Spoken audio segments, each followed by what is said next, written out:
Assalamualaikum warahmatullahi wabarakatuh. Good morning, selamat pagi para pirsawan yang luar biasa. Ketemu dengan saya lagi, Kang AR, podcast, host podcast dari PPNI Jawa Tengah, Beskapan.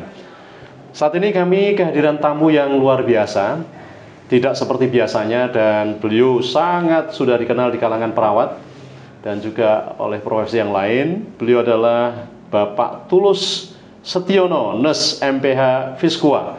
Selamat pagi Pak Tulus. Pagi Pak Arwani. Apa kabar? Alhamdulillah luar biasa. Oke, terima kasih ya bisa datang ke sini dan kita akan bincang-bincang seputar tantangan perawat di era digitalisasi. Iya, betul. Iya, oke Pak Tulus, mungkin sebelum kita bicara tentang topik kita yang cukup menarik ini, mungkin Pak Tulus bisa menambahkan selain sebagai saat ini Kepala Bidang Keperawatan RSUD Banyumas, mungkin barangkali Pak Tulus bisa menambahkan informasi lagi tentang Pak Tulus. Silakan. Baik, luar biasa. Sahabat-sahabat semuanya, izin saya Tulus Setiono. Saya adalah seorang ASN di RSUD Banyumas. Kebetulan saya sekarang Kepala Bidang Perawatan, tapi di luar itu perjalanan saya cukup panjang menjadi seorang trainer di komunikasi, leadership, kemudian di service excellence, kemudian juga ada di capacity building dan banyak lagi. Saya adalah seorang konselor di HIV juga, kemudian saya aktif di Komisi Akreditasi Rumah Sakit sebagai seorang surveyor, saya aktif di Persi, saya aktif di PKVI dan aktivitas yang lainnya. Demikian Pak. Oke. Nah, jika ditarik benang lurus barangkali Pak Tulus ya, kan topiknya ini masalah digitalisasi. Ada nggak yang disampaikan Pak Tulus tadi terkait dengan masalah digitalisasi barangkali? Iya, Pak Arwani dan sahabat-sahabat semuanya. Jadi saat ini kita ketemu dengan teknologi yang luar biasa berjalan sangat cepat. Di keperawatan juga sama. Saat ini Rumah Sakit Banyumas, khususnya di tempat saya bekerja, ada 589 perawat yang keseharian itu memang mereka memiliki tugas pokok fungsi sebagai seorang perawat yang jelas memberikan asuhan. Tetapi karena tuntutan dari regulasi rumah sakit harus memiliki rekam medik, kemudian alat-alat kesehatan juga berbasis digital, maka sejawat perawat juga suka tidak suka, mau tidak mau, pasti harus skillnya bisa memenuhi itu begitu.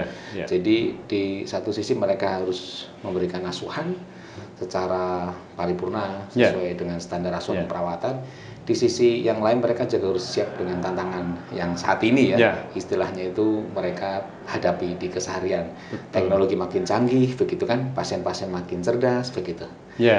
Itu Pak. Betul ya. Jadi memang kita tidak pernah berpikir ya 10 tahun, 20 tahun yang akan datang ya. Sama seperti kita-kita lah. Kita ini kan seumuran. Dulu ketika kita lulus dari SMA, kita tidak pernah berpikir 10 tahun yang akan datang itu kayak apa. Ternyata hari ini kita ketemu era digitalisasi. Semuanya serba dibuat gampang. Semuanya serba dibuat mudah untuk operasinya. Nah, tetapi barangkali kemudian bagaimana menurut Pak Tulus ya? Apakah digitalisasi ini jika dikaitkan dengan keperawatan itu sesuatu yang mempermudah atau justru ada sesuatu yang mungkin harus menjadi perhatian oleh para perawat itu sendiri? Iya, Pak Arwani dan sahabat-sahabat semuanya. RK medik atau digitalisasi apapun di rumah sakit kan pada akhirnya bertujuan untuk optimalisasi pelayanan menjadi lebih cepat, terus kemudian juga hak-hak pasien lebih terpenuhi begitu ya. Nah, idealnya justru dengan adanya digitalisasi pelayanan pada pasien justru lebih berkualitas. Ya begitu kan? Setuju. Karena kan yang awalnya teman-teman sejawat perawat itu ketika menulis dokumentasi asuhan perawatan itu dari mulai diagnosa sampai ke evaluasi itu membutuhkan kerja tangan yang sampai keriting ya kalau anak-anak bilang ketika masih manual seperti itu menghabiskan waktu yang cukup banyak dari seluruh rangkaian asuhan. Kemudian ketika diubah itu menjadi digital, ini waktunya jauh lebih singkat ya dibanding secara manual. Demikian juga ketika penulisan di rekam medik, idealnya memang lebih singkat begitu ya waktu yang dibutuhkan untuk dokumentasi. Tapi pada prakteknya ini Pak Arwani menariknya begitu ya. Jadi pada prakteknya sejawat perawat ketika sudah ketemu dengan digital, ini ya karena kan di dunia digital misalnya sudah ketemu dengan laptop, ketemu dengan komputer begitu ya, apalagi sekarang rekam medik sudah bisa diakses dengan HP begitu HP, ya. betul ya. Maka ada potensi sejawat perawat itu asik ya dengan ketik-mengketiknya seperti itu. Kemudian dari persepsi orang ya pada saat melihat perawat itu ngetik atau perawat itu pegang HP, kan persepsinya kemudian ini perawatnya gimana malah itu main ya. HP terus gitu kan. Padahal ya di situ tidak tengah main game, tidak tengah istilahnya tidak produktif begitu. Betul. Mereka melakukan penulisan melalui HP, kemudian karena memang rekam mediknya berbasis website itu, sehingga bisa diketik melalui HP begitu ya, by Android. Nah, ini yang harus disikapi dengan bijak oleh semua stakeholder yang terkait dengan rumah sakitan. Tidak hanya secara perawat tentunya, tapi dari dokter, kemudian tenaga kesehatan lain, Pak ya, bahwa memang saat ini asuhan pendokumentasiannya menggunakan elektronik, tetapi yang harus disikapi adalah bagaimanakah touch kepada pasien, asuhan kepada pasien, ini memang nggak tergantikan ya, artinya idealnya dengan adanya digitalisasi, maka kualitas ke pasien jauh lebih baik, gitu kan? Nah, jangan terus kemudian karena misalnya kurang optimal di dalam pelayanannya tadi itu, menangannya tadi itu, malah justru dengan adanya rekam medik malah misalnya trustnya perawat ke pasien berkurang, kemudian altruisme perawat juga berkurang, kemudian empati dan seterusnya itulah.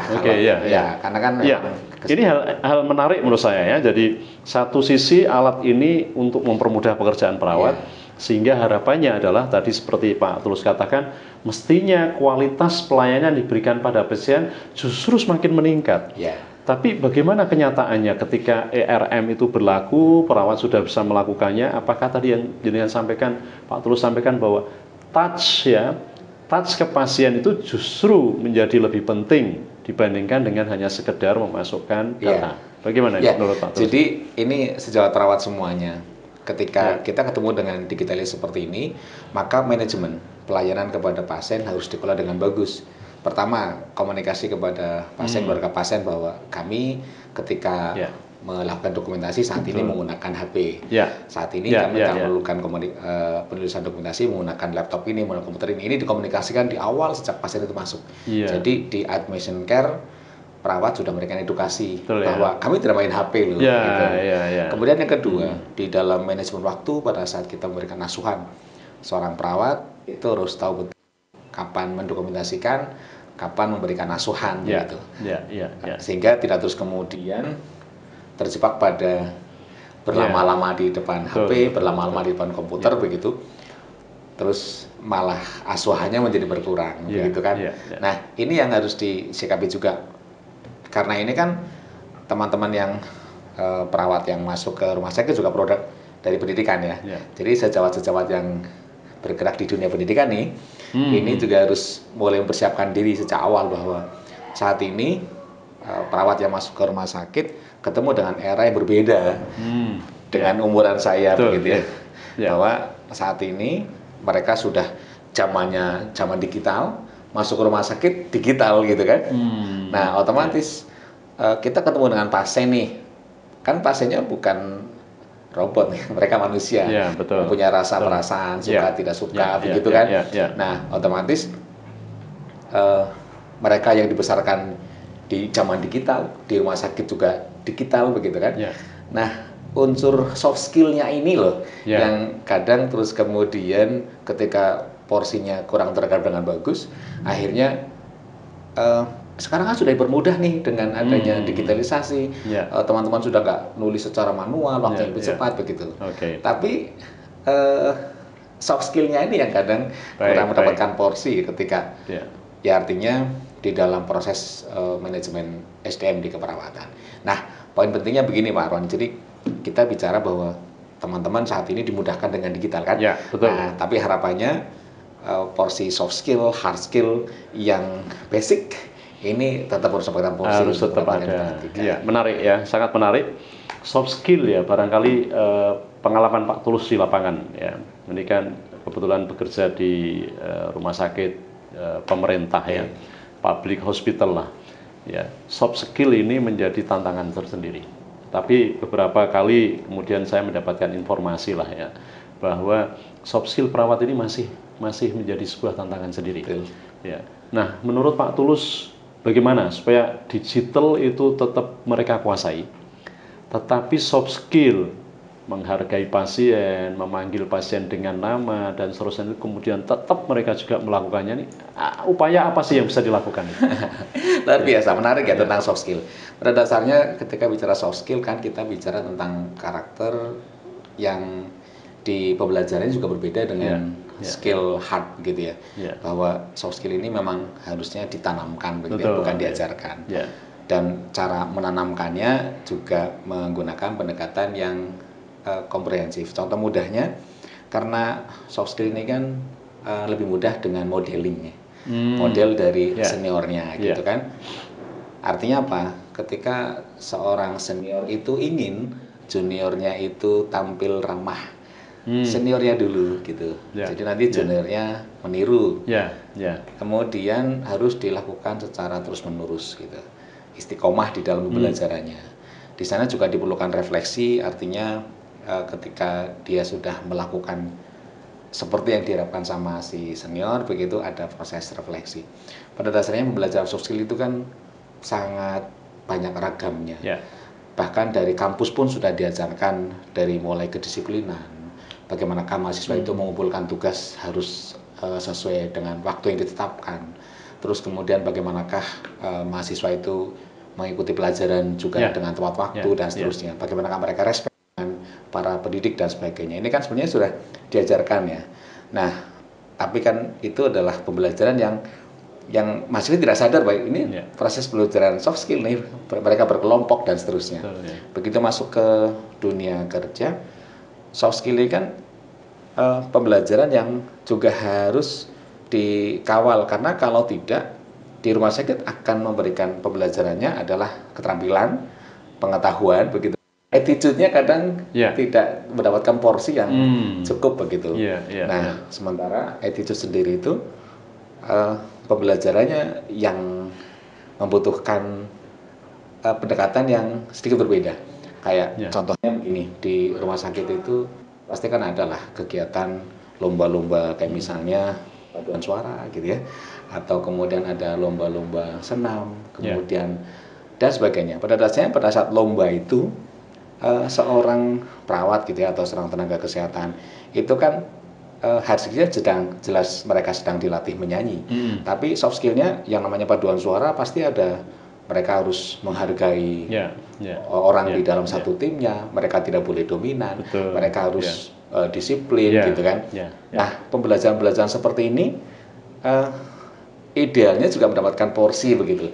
Nah, prosesnya berarti kan bagaimanakah seseorang itu bisa mendapatkan proses pembelajaran yang secara keterampilan dia dapat, pengetahuan dapat, soft skill-nya juga dapat gitu. Di dalam implementasinya untuk soft skill tadi itu memang nggak bisa instan, dia harus terus menerus. Kembali kepada topik terkait dengan bahwa saat ini ketemu dengan digital, kemudian soft skill-nya garapnya gimana gitu kan. Nah, pada dasarnya soft skill karena memang harus digarap terus begitu. Ketemu dengan situasi yang seorang perawat ketika memberikan asuhan, kemudian dia bukan katanya digital di dalam dokumentasinya maupun di dalam alat-alat canggihnya gitu ya. Sekarang kan teman-teman sobat perawat untuk monitor pasien saja ya, itu kan beda sama zaman-zaman saya dulu yang bolak-balik tensi ke kamar. Sekarang sudah terekam, ada monitornya, kemudian sobat perawat sudah tinggal istilahnya itu memonitor, kemudian menganalisa begitu ya. Nah, soft skill-nya bagaimanakah mereka itu berpikir kritis, mereka itu, ya kan? Nah, ini kan soft skill nih, berpikir kritis nih. Ketika sudah ada layar monitor, sudah ada hasilnya, tapi berpikir kritisnya itu nggak jalan, ya nggak ada maknanya dong. Nah, kan seorang perawat berpikir kritis itu nggak cukup dengan pendidikan kan? Di sana learning by doing, kemudian butuh jam terbang, kemudian juga butuh yang tadi saya sebut sebagai refleksi. Ketika seorang senior atau mentor di ruangan tersebut hanya istilahnya itu minta tolong untuk diamati, tapi nggak ada proses refleksi dari dek, kalau ada seperti ini, maka yang kita lakukan adalah ini. Kita kolaborasi dengan DPJP pada saat kondisi seperti ini. Kalau seperti ini kita kolaborasi untuk pindah ke ICU karena ada gangguan hemodinamik dan seterusnya. Yeah. Proses ini kan critical thinking itu kan Betul. soft skill nih. Yeah. Ini diajarkan ya para seniornya yang di situ, Yeah. kemudian dilakukan secara istiqomah terus menerus begitu. Nanti akan terdidik. Yeah. Nah, harapannya sih digitalnya oke, kemudian critical thinkingnya oke, kemudian kesegeraan memberikan pertolongan pada pasien. Itu kan soft skill. Yeah. Ketika ada sesuatu segera bergerak gitu kan. Nah, kesegeraan ini ketika teman-teman itu terjebak pada dokumentasi, sementara si pasien membutuhkan segera, ini juga problem kan. Nah, betul, itulah betul. Yang saya maksud bahwa ini memang sesuatu yang kalau tidak digarap secara proporsional, hard soft skill-nya ketemu dengan digital, ini malah justru nggak akan bisa bisa produktif gitu, karena secanggih apapun digital, kalau kemudian SDM-nya tidak bisa memanfaatkan dengan bagus, ya nggak akan ada maknanya, kan gitu kan? Iya. Seperti saya setuju. Ya. Jadi ibaratnya itu digital ini adalah sebagai pendukung kerja dia. Tapi ada satu hal yang menarik tadi Pak Tulus, bahwa soft skill-nya kan menjadi satu basic atau dasar yang akan mempengaruhi semuanya. Apalah artinya digital? Apalah artinya pengetahuan? Apalah artinya keterampilan? Kalau tidak ada attitude-nya, tidak ada soft skill-nya, saya boleh mengatakan is nothing. Iya, betul. Oke, cuma barangkali memang seringkali role model itu mungkin ada tetapi tidak optimal. Ya. Nah, menurut pengalaman Pak Tulus ini ya, memang role model itu kan, kalau saya guyonannya kan tidak role model. Role model itu model yang pakai role gitu, ya kan? Bener kan? Tapi kalau role model itu adalah orang yang memang bisa dicontoh, ya, karena apalagi kemudian proses meniru ini butuh pengalaman. Ya, saya juniornya Pak Tulus, saya akan melihat Pak Tulus, bagaimana Pak Tulus melakukan tadi. Critical thinking itu adalah proses meniru, tapi critical thinking ini juga adalah proses belajar. Nah, ini bagaimana ini menurut Pak Tulus? Ya, Pak Wandi dan sahabat-sahabat semuanya. Jadi saya kok sepakat ya bahwa pada dasarnya attitude is everything. Jadi attitude adalah segalanya. Jadi skillnya oke, pengetahuannya oke, tapi ketika attitude-nya tidak oke, it's not good performa begitu. Nah, sehingga semuanya, ketika kita bicara tentang role model dari senior, ini memang menduduki porsi yang dominan ya. Bagaimanakah seorang perawat itu membentuk karakter para juniornya? Dibutuhkan kesadaran tinggi, dibutuhkan kesadaran diri yang tinggi dari seorang mentor, dari seorang senior. Di tempat saya bekerja memang buat satu leveling begitu ya, bahwa di sana mulai dari kepala ruang, kemudian PPCA atau para penanggung jawab asuhan, mereka berperan sebagai mentor bagi squadnya. Di sana juga ada PC Shift yang berperan sebagai mentor bagi para squadnya. Nah, ketika mereka sudah mendapatkan SK, kemudian sudah diberikan pelatihan, kemudian sama-sama memilih komitmen untuk menjadi seorang mentor, menjadi seorang yang senior tadi itu, ya mereka harus memiliki kesadaran diri yang baik bahwa mereka akan ditiru, mulai dari kedisiplinannya, mulai dari bagaimanakah mereka melayani pasien, kemudian bagaimanakah mereka itu mengambil keputusan, bagaimanakah mereka itu berkomunikasi, itu akan dicontoh oleh teman-teman yang junior. Kita akan ketemu dengan situasi bahwa setiap orang itu pasti punya beda karakter kan. Kita ketemu dengan role model yang harusnya jadi model, malah akhirnya jadi role dia. Nah, jadi ketika ketemu dengan teman-teman yang harusnya jadi role model, kok kemudian tidak mampu melakukannya itu, ya berarti kan harus ada proses pembinaan bagi si role model ini. Karena orang itu paling mudah bersikap itu kan ketika melihat ya, ketika melihat kemudian dia belajar secara langsung gitu. Ketika dari catatan di buku ya bisa sih, tapi lebih efektif ketika itu dari modelnya tadi. Ketika ketemu dengan model yang tepat, maka ya ini akan mengikuti dengan bagus. Gitu. Yeah. Nah, ketika modelnya sedikit kurang pas, berarti kan yang kita perlu upgrade yang ini nih, yang modelnya tadi tuh.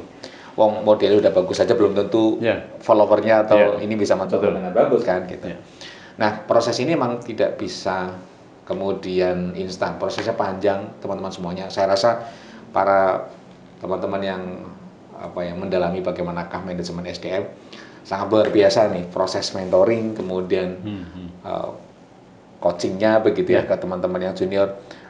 Sekedar sharing teman-teman semuanya bahwasanya ini kita ketemu dengan sejawat perawat yang dibesarkan kuliahnya itu masa-masa COVID ya.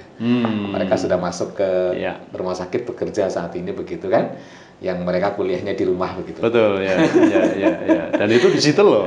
Itu digital kan. Itu sangat luar biasa. Tangan-tangan bagaimanakah mereka itu kita ajak bersama-sama menjadi seorang perawat yang istilahnya itu menjadi sama gitu kan, walaupun mereka perkuliahannya online begitu kan, kurang lebihnya begitu. Oke, terakhir barangkali kita di beberapa negara ini sudah mengembangkan era digital yang sangat masif.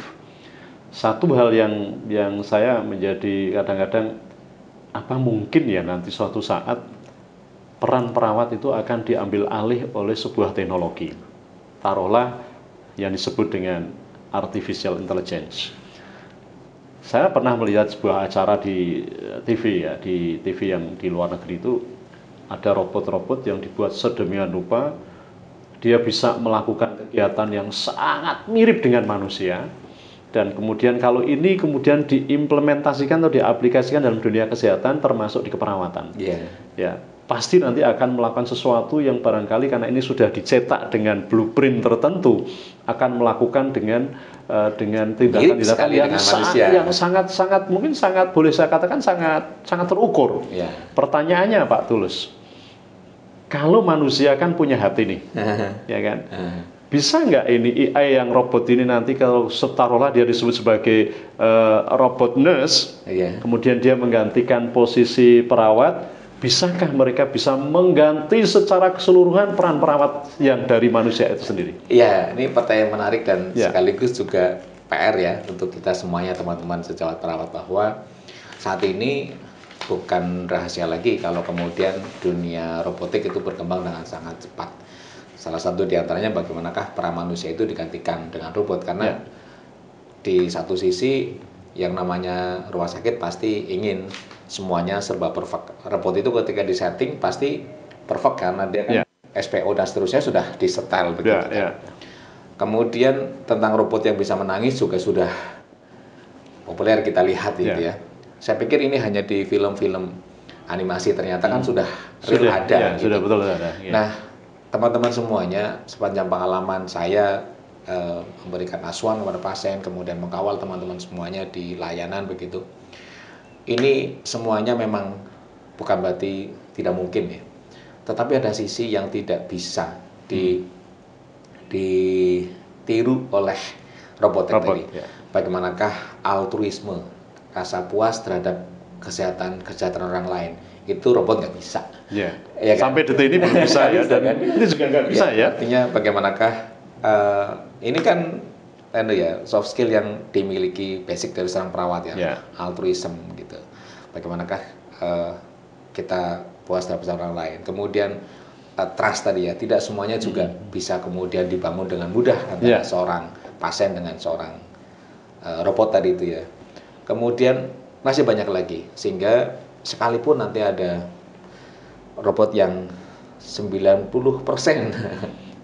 itu menggantikan posisi perawat, ada bahkan kalau menurut saya sangat banyak yang tidak bisa di cloning begitu ya, terutama ini dari therapeutic touch-nya yang dimiliki seorang manusia yang kemudian dibentuk menjadi seorang nurse begitu ya, terus kemudian di sana soft skill-nya dibentuk sebagai seorang nurse seperti itu, ini nggak tergantikan.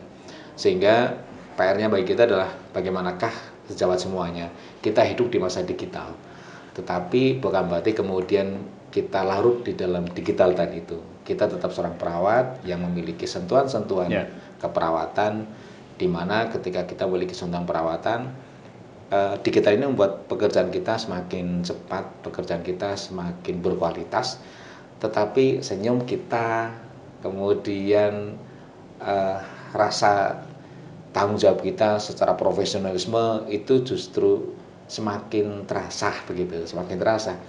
Karena apa?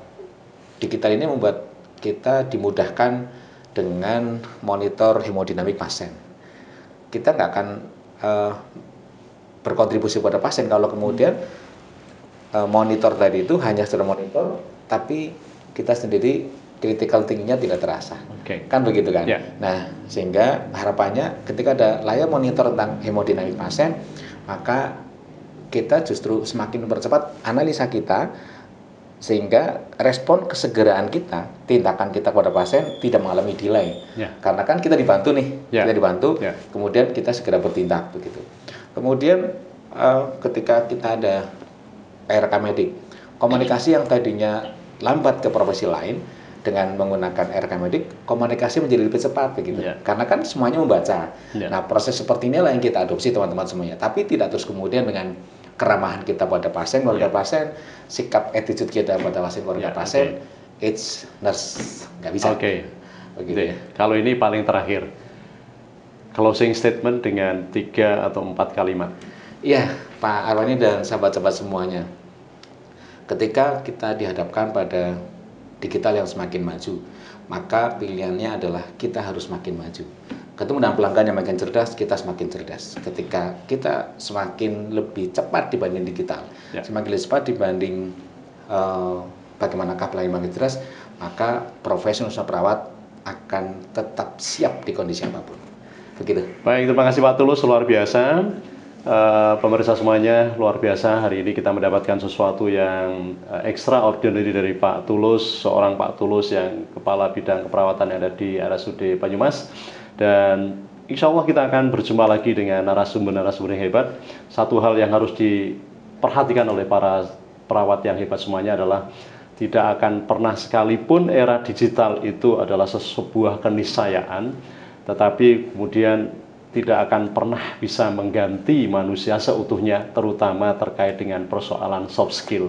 Oleh karena itu, jadilah perawat yang betul-betul memperhatikan soft skill kalau panjenengan semuanya ingin menjadi perawat yang bermarwah. Terima kasih. Assalamualaikum warahmatullahi wabarakatuh. Waalaikumsalam warahmatullahi wabarakatuh.